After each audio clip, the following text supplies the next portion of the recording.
ನೆಹರು ಅವರ ಆಡಳಿತಾವಧಿಯ ದಾಖಲೆಯನ್ನ ಪ್ರಧಾನಿ ನರೇಂದ್ರ ಮೋದಿ ಮುರಿದ ಹಿನ್ನೆಲೆ ದೆಹಲಿಯಲ್ಲಿ ನಡೆದ ಕೇಂದ್ರ ಸಚಿವ ಸಂಪುಟ ಸಭೆಯಲ್ಲಿ ಅಭಿನಂದನಾ ನಿರ್ಣಯವನ್ನ ಅಂಗೀಕರಿಸಿದ್ದು ಸಂಪುಟ ಸಹೋದ್ಯೋಗಿಗಳು ಮೋದಿಗೆ ಎದ್ದು ನಿಂತು ಚಪ್ಪಾಳೆ ತಟ್ಟಿದ್ದಾರೆ. ಪ್ರಧಾನಿ ಮೋದಿ ಇಂದು ಸ್ವತಂತ್ರ ಭಾರತದ ಇತಿಹಾಸದಲ್ಲೇ ದೀರ್ಘಕಾಲ ನಿರಂತರ ಅಧಿಕಾರ ನಡೆಸಿದ ಪ್ರಧಾನಿ ಎಂಬ ಹೊಸ ದಾಖಲೆ ಬರೆದಿದ್ದಾರೆ. ಈ ಮೂಲಕ ಮಾಜಿ ಪ್ರಧಾನಿ ಜವಾಹರಲಾಲ್ ನೆಹರು ಅವರ 4398 ದಿನಗಳ ದಾಖಲೆಯನ್ನ ಮುರಿದು 4399 ದಿನಗಳ ನಿರಂತರ ಸೇವೆಯ ಮೈಲುಗಲ್ಲು ತಲುಪಿದ್ದಾರೆ. 2014ರ ಮೇ 26ರಂದು ಮೊದಲ ಬಾರಿಗೆ ಪ್ರಧಾನಿಯಾಗಿ ಪ್ರಮಾಣವಚನ ಸ್ವೀಕರಿಸಿದ ಮೋದಿ ಅವರು ಇಂದಿಗೆ 4399 ದಿನಗಳ ನಿರಂತರ ಅಧಿಕಾರಾವಧಿಯನ್ನ ಪೂರೈಸಿದ್ದಾರೆ. ಇದರೊಂದಿಗೆ ಅವರು ಭಾರತದ ಇತಿಹಾಸದಲ್ಲಿ ಅತ್ಯಂತ ದೀರ್ಘಕಾಲ ಸೇವೆ ಸಲ್ಲಿಸಿದ ಪ್ರಧಾನಿ ಎಂಬ ಹೆಗ್ಗಳಿಕೆಗೆ ಪಾತ್ರರಾಗಿದ್ದಾರೆ.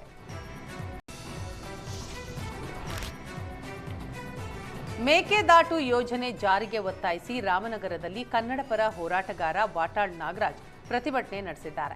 ರಾಮನಗರದ ಐಜೂರು ವೃತ್ತದಲ್ಲಿ ಪ್ರತಿಭಟನೆ ನಡೆಸಿದ ವಾಟಾಳ್ ನಾಗರಾಜ್ ಕೇಂದ್ರ ಹಾಗೂ ರಾಜ್ಯ ಸರ್ಕಾರದ ವಿರುದ್ಧ ಆಕ್ರೋಶ ವ್ಯಕ್ತಪಡಿಸಿದರು.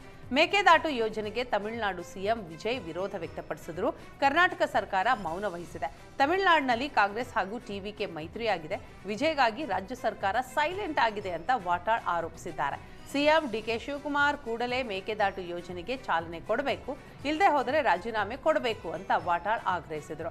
ಇನ್ನು ಮುಂದಿನ ವಾರ ತಮಿಳುನಾಡು ಕರ್ನಾಟಕ ಗಡಿ ಬಂದ್ ಮಾಡೋದಾಗಿ ವಾಟಾಳ್ ನಾಗರಾಜ್ ಎಚ್ಚರಿಕೆ ನೀಡಿದರು. ಬೆಳಗಾವಿಯ ಶಿವಂ ಅಸೋಸಿಯೇಟ್ಸ್ ಹಗರಣದ ಮಾದರಿಯಲ್ಲೇ ಹಾವೇರಿಯಲ್ಲೂ ಕೋಟಿ ವಂಚಿಸಿರುವ ಪ್ರಕರಣ ಬೆಳಕಿಗೆ ಬಂದಿದೆ.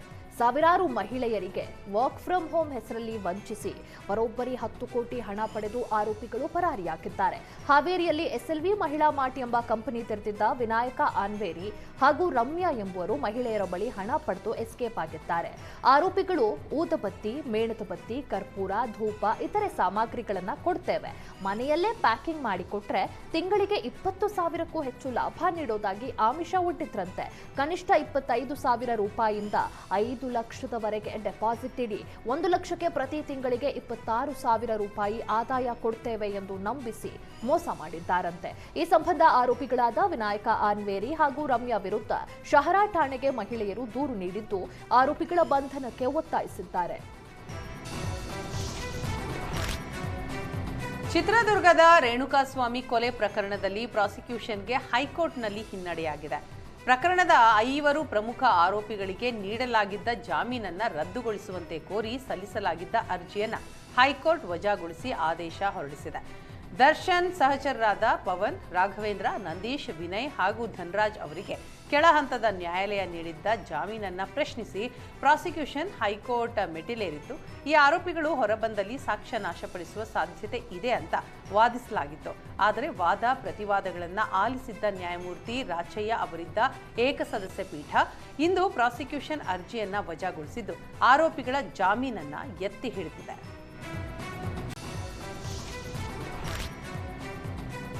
ಗೃಹಲಕ್ಷ್ಮಿ ಹಣದ ದುರುಪಯೋಗ ತಡೆಗಟ್ಟಲು ಬಯೋಮೆಟ್ರಿಕ್ ಜಾರಿಗೆ ತರಲು ರಾಜ್ಯ ಸರ್ಕಾರ ನಿರ್ಧಾರ ಮಾಡಿದೆ. ಮುಂದಿನ ತಿಂಗಳಿನಿಂದ ಬಯೋಮೆಟ್ರಿಕ್ ವ್ಯವಸ್ಥೆ ಜಾರಿಗೆ ತರಲು ಮುಂದಾಗಿದೆ.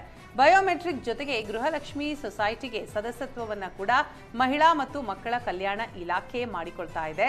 ಸದಸ್ಯತ್ವ ಬಯಸುವ ಫಲಾನುಭವಿಗಳಿಗೆ 1,250 ರೂಪಾಯಿ ಪಾವತಿ ಮಾಡಬೇಕು. ಒಂದು ವೇಳೆ ಗೃಹಲಕ್ಷ್ಮಿ ಸೊಸೈಟಿ ಸದಸ್ಯತ್ವ ಬೇಡ ಅಂತಂದ್ರೆ ಬಯೋಮೆಟ್ರಿಕ್ ಅಷ್ಟೇ ಮಾಡಿಸಿಕೊಳ್ಳಬಹುದು. ಮುಂದಿನ ತಿಂಗಳ ಒಳಗೆ ಬಯೋಮೆಟ್ರಿಕ್ ಜಾರಿ ಮಾಡುವ ಚಿಂತನೆಯಲ್ಲಿದ್ದು ಈಗಾಗಲೇ ಗೃಹಲಕ್ಷ್ಮಿ ಬಯೋಮೆಟ್ರಿಕ್ಗಾಗಿ ಆಪ್ ಸಿದ್ಧಪಡಿಸಲಾಗ್ತಾ ಇದೆ. ಬೆಂಗಳೂರು 1, ಗ್ರಾಮ 1, ಸೇವಾ ಸಿಂಧು ಕೇಂದ್ರಗಳಲ್ಲಿ ಬಯೋಮೆಟ್ರಿಕ್ ವ್ಯವಸ್ಥೆ ಇರಲಿದೆ.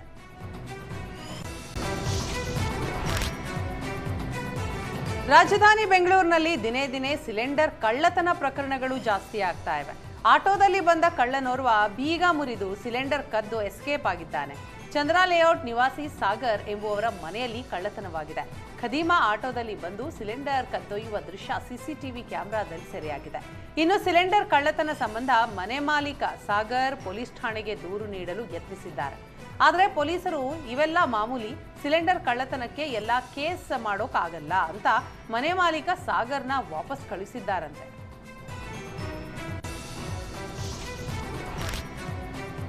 ರಾಜ್ಯದಲ್ಲಿ ದಿನೇ ದಿನೇ ಡಿಜಿಟಲ್ ಅರೆಸ್ಟ್ ಪ್ರಕರಣಗಳು ಹೆಚ್ಚಾಗ್ತಾ ಇದೆ. ದೆಹಲಿ ಪೊಲೀಸರ ಸೋಗಿನಲ್ಲಿ ವೃದ್ಧೆಯೊಬ್ಬರಿಗೆ ಡಿಜಿಟಲ್ ವಂಚಕರು ಬರೋಬ್ಬರಿ 98 ಲಕ್ಷ ಮೋಸ ಮಾಡಿದ್ದಾರೆ.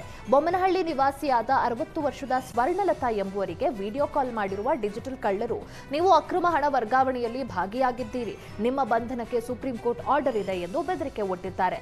ಅಲ್ಲದೆ ತನಿಖೆ ಭಾಗವಾಗಿ ನಿಮ್ಮ ಖಾತೆಯಲ್ಲಿರುವ ಹಣವನ್ನ ನಮ್ಮ ಖಾತೆಗೆ ವರ್ಗಾಯಿಸಿ ಎಂದಿದ್ದಾರೆ. ವಂಚಕರ ಮಾತು ನಂಬಿದ ಸ್ವರ್ಣಲತಾ ಹಂತ ಹಂತವಾಗಿ 98 ಲಕ್ಷ ಹಣವನ್ನ ವಂಚಕರ ಖಾತೆಗೆ ವರ್ಗಾಯಿಸಿದ್ದಾರೆ. ಬಳಿಕ ಮೋಸ ಹೋಗಿರೋದು ಗೊತ್ತಾಗಿ ಸ್ವರ್ಣಲತಾ ಸೈಬರ್ ಠಾಣೆಗೆ ದೂರು ನೀಡಿದ್ದು, ಡಿಜಿಟಲ್ ವಂಚಕರ ಪತ್ತೆಗೆ ಪೊಲೀಸರು ಬಲೆ ಬೀಸಿದ್ದಾರೆ. ಅಧಿಕಾರ ದುರುಪಯೋಗ ಮಾಡಿಕೊಂಡು ಅಕ್ರಮಗಳಿಗೆ ಸಾಥ್ ಕೊಟ್ಟ ಕಾರಣ ಬಳ್ಳಾರಿ ಗ್ರಾಮಾಂತರ ಠಾಣೆ ಸಿಪಿಐ ಉದಯ್ ರವಿಯನ್ನ ಸಸ್ಪೆಂಡ್ ಮಾಡಲಾಗಿದೆ. ಬಳ್ಳಾರಿ ಎಸ್ಪಿ ಸುಮನ್ ಡಿ ಪನ್ನೇಕರ್ ಶಿಫಾರಸಿನ ಮೇಲೆ ಉದಯ್ ರವಿಯನ್ನ ಅಮಾನತು ಮಾಡಿ ಪೊಲೀಸ್ ಮಹಾನಿರ್ದೇಶಕ ಡಾಕ್ಟರ್ ಎಂಎ ಸಲೀಂ ಆದೇಶ ಹೊರಡಿಸಿದ್ದಾರೆ. 1 ವರ್ಷದ ಹಿಂದೆಯಷ್ಟೇ ಉದಯ್ ರವಿ ಬಳ್ಳಾರಿ ಗ್ರಾಮಾಂತರ ಠಾಣೆಗೆ ಸಿಪಿಐ ಆಗಿ ನೇಮಕಗೊಂಡಿದ್ರು. ಅಕ್ರಮ ಗಣಿ ದಾಸ್ತಾನು ಮಾಡಲು ಕುಮ್ಮಕ್ಕು ಹಾಗೂ ಅಕ್ರಮವಾಗಿ ಕೆರೆ ಮಣ್ಣು ಸಾಗಾಟಕ್ಕೆ ಉದಯ್ ರವಿ ಅನುವು ಮಾಡಿಕೊಟ್ಟಿದ್ರಂತೆ. ಈ ಸಂಬಂಧ ನಡೆಸಿದ ಆಂತರಿಕ ತನಿಖೆಯಲ್ಲಿ ಉದಯ್ ರವಿ ಅಕ್ರಮ ಮಾಡಿರೋದು ಪತ್ತೆಯಾಗಿದೆ. ಈ ಹಿನ್ನೆಲೆಯಲ್ಲಿ ಉದಯ್ ರವಿ ಅವರನ್ನ ಸಸ್ಪೆಂಡ್ ಮಾಡಿ ಆದೇಶಿಸಲಾಗಿದೆ.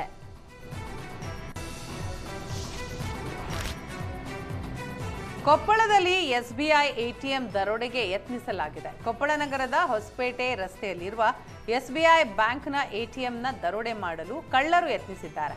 ನಸುಕಿನ ಜಾವ 3 ಗಂಟೆಯ ಸುಮಾರಿಗೆ ಎಟಿಎಂಗೆ ಎಂಟ್ರಿ ಕೊಟ್ಟ ಕಳ್ಳರು ಮೊದಲು ಸಿಸಿ ಕ್ಯಾಮೆರಾಗಳಿಗೆ ಕಪ್ಪು ಬಣ್ಣ ಸ್ಪ್ರೇ ಮಾಡಿ ಬಳಿಕ ಗ್ಯಾಸ್ ಕಟರ್ ಮೂಲಕ ಎಟಿಎಂ ಮಷಿನ್ ಒಡೆಯಲು ಯತ್ನಿಸಿದ್ದಾರೆ.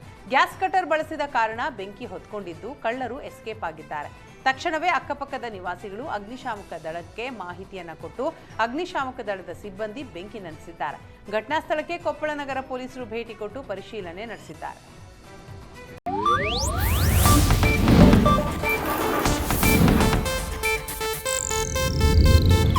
ಇದು ಏಷ್ಯಾನೆಟ್ ನ್ಯೂಸ್ ನೆಟ್ವರ್ಕ್ ಪ್ರಸ್ತುತಿ.